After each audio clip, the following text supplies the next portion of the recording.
బాణసంచా తయారీ మరియు విక్రయ దుకాణాల్లో ఎటువంటి ప్రాణ ఆస్తి నష్టం జరగకుండా అన్ని భద్రతా ప్రమాణాలను ఖచ్చితంగా అమలు చేయాలని జిల్లా కలెక్టర్ కీర్తి చేకూరి ఆదేశించారు.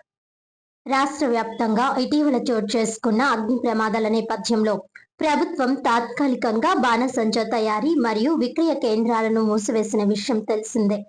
ఈ నేపథ్యంలో దుకాణాల పునఃప్రారంభానికి అనుమతులు ఇవ్వాలని బాణసంచా తయారీదారుల అసోసియేషన్లు పలుమార్లు విజ్ఞప్తి చేయడంతో బుధవారం కలెక్టర్ క్యాంపు కార్యాలయంలో లైన్ డిపార్ట్మెంట్ అధికారులతో పాటు అసోసియేషన్ ప్రతినిధులతో కలెక్టర్, ఎస్పీ, జేసీలు సమీక్షా సమావేశం నిర్వహించారు.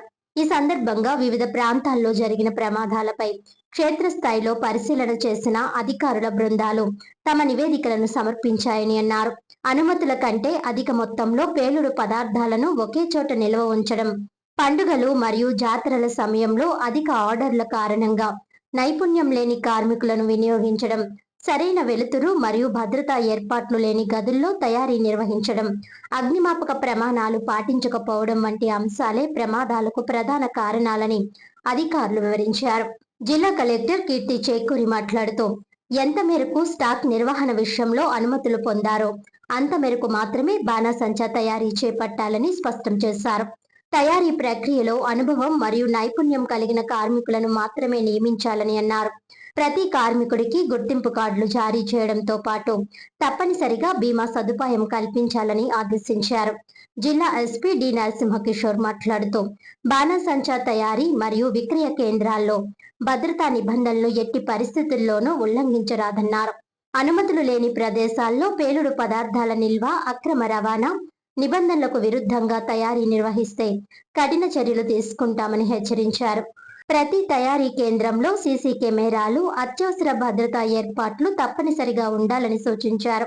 కార్మికుల భద్రతకు ప్రాధాన్యత ఇస్తూ పోలీస్, అగ్నిమాపక, రెవెన్యూ శాఖల సమన్వయంతో నిరంతర తనిఖీలు నిర్వహిస్తాయని తెలిపారు. జిల్లా joint collector Y Megha Swaroop మాట్లాడుతూ, బాణసంచా తయారీ మరియు విక్రయ కేంద్రాలు ప్రభుత్వం నిర్దేశించిన మార్గదర్శకాలను పూర్తి స్థాయిలో అమలు చేయాల్సిన అవసరం ఉందన్నారు.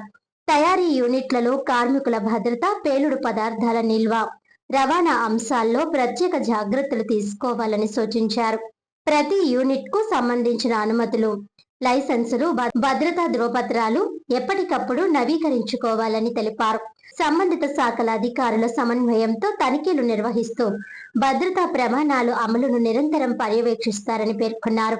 ఎస్ఓపి రూపకల్పనలో అసోసియేషన్ ప్రతినిధులు బాధ్యతాయుతంగా సహకరించాలని కోరారు. ఈ సమావేశంలో జిల్లా SP D Narasimhakishore, joint collector Y Megha Swaroop, Kovvur Rajamahendravaram ఆర్డీఓలు కె ఆనందరావు, ఆర్ శివరాముడు, జిల్లా అగ్నిమాపక అధికారి K Martin Luther King, DSP Devakumar, Srikanth, revenue, police, అగ్నిమాపక విభాగాల అధికారులు, బాణసంచా తయారీదారుల అసోసియేషన్ ప్రతినిధులు, ఇతర సమన్వయ శాఖల అధికారులు పాల్గొన్నారు. మ్యానుఫ్యాక్చరింగ్ యూనిట్స్ అండ్ హోల్సేల్ ఉన్నాయి మేడం. దీంట్లో ముఖ్యంగా మేడం మనకు లాస్ట్ సెట్టినప్పటి నుండి కూడా అన్ని కూడా క్లోజింగ్ లోనే ఉన్నాయి. వీటి యొక్క కీస్ కూడా మన ఎస్ఎస్ కోర్స్ దగ్గరనే ఉన్నాయి మేడం. సార్ ఇక్కడికి కొవ్వులు సంబంధించి ఫ్యాక్టరీ ఇన్ఫర్మేషన్ రిగార్డింగ్ 3 కేటగిరీస్ ఉన్నాయి sir. Sir LE1, LE3 and LE5 sir. So LE1 is licence for manufacturing units ma'am. So దానికి సంబంధించి 15 ఉన్నాయి madam. So LE3 regarding licence for magazine storage for usage sir. అవి ఒక 5 ఉన్నాయి ma'am.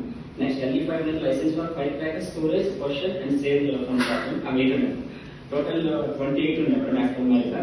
And మనకి ఇందులో licence ఉన్నది రీనివర్స్ అనేది ఓన్లీ 4 తప్ప మిగతా ఎన్ని కూడా రీనివర్స్ చేయవలసి ఉంది సార్. దీనికి కూడా లైసెన్స్ ఎక్స్పైర్ అయింది సార్. సో లాస్ట్ టైం కూడా మేము మీన్స్ కమెంట్స్ చేయడం జరిగింది సార్. వీళ్ళతో కూడా ప్రతి ట్రాక్స్ తో కూడా కమెంట్స్ చేసింది సార్. సో తమ విధంగా లాస్ట్ టైం మేడం కొంచెం సజెషన్స్ చేశారు సార్. ఈ సమ్మర్ లో ఇన్స్పెక్షన్స్ ర్యాండమ్ గా చేయడం అయితే మళ్ళీ ఆ ప్లస్ బిఆర్ఎస్ కన్సల్ట్ ఎస్ఐఎస్ కూడా ఇన్స్పెక్ట్ చేయడం జరిగింది సార్. అప్పటి నుంచి కూడా ఏవైతే ప్రధాన ఇన్స్ట్రక్షన్స్ ఇచ్చారో అవన్నీ కూడా సీజ్ అయ్యి ఉన్నాయి సార్.